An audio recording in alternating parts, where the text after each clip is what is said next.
building and empowering kind of an activity.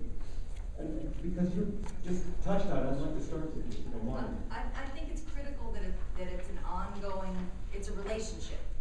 Because what you're talking about is not, that example wasn't building a relationship. And for us, it's all about building sustainable relationships. It's, you know, if you only talk to the Brazilian community when you have a Brazilian performance, they're going to very quickly forget about you in the interim, and the next time you come around, they're not going to be quite as generous with their time or their resources. So if you're really interested in developing a relationship with the community, it has to be ongoing. It really has to be a two-way street. And one of the ways that we've been, I think, most effective is the series of advisory councils that we created from the very beginning.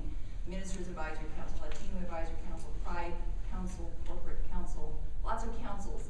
And they have varying degrees of effectiveness, but they meet on a quarterly basis. They've been meeting on a quarterly basis for 13 years. And while they do come out of the marketing department and one particular staff person in my department, they're not just about selling tickets, and we're really careful to make sure that they're not just about selling tickets. So the councils themselves do decide what programs they want to focus on, and the Ministers Advisory Council can easily deliver 500 tickets for a performance of Alvin Ailey by going out into their community, their opinion leaders, and they can make that happen. But we ensure that at every meeting, when it's time for the Young Artist Talent Search, that the Arts Education Department is talking about the opportunities for their young people and the scholarships that are available and the free activities that are available. And we also make sure that you know, we're giving them an opportunity to learn about performances and engage in the performances in the way that they're interested. The Ministers Advisory Council, easy example, 2 different programs when we had the National Song and Dance Company of Mozambique. They shared their choral traditions.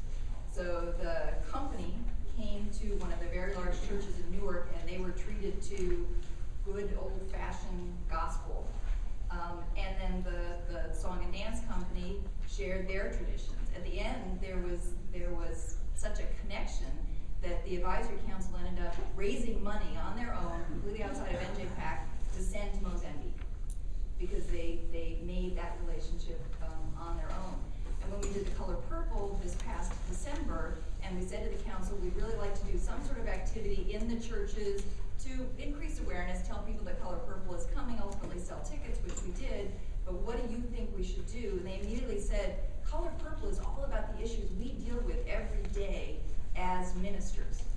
Every day we're talking about, we're helping people through issues of incest, issues of domestic violence, and we should be talking about that with our community. They put together this incredible panel to discuss the issues of domestic violence within the African American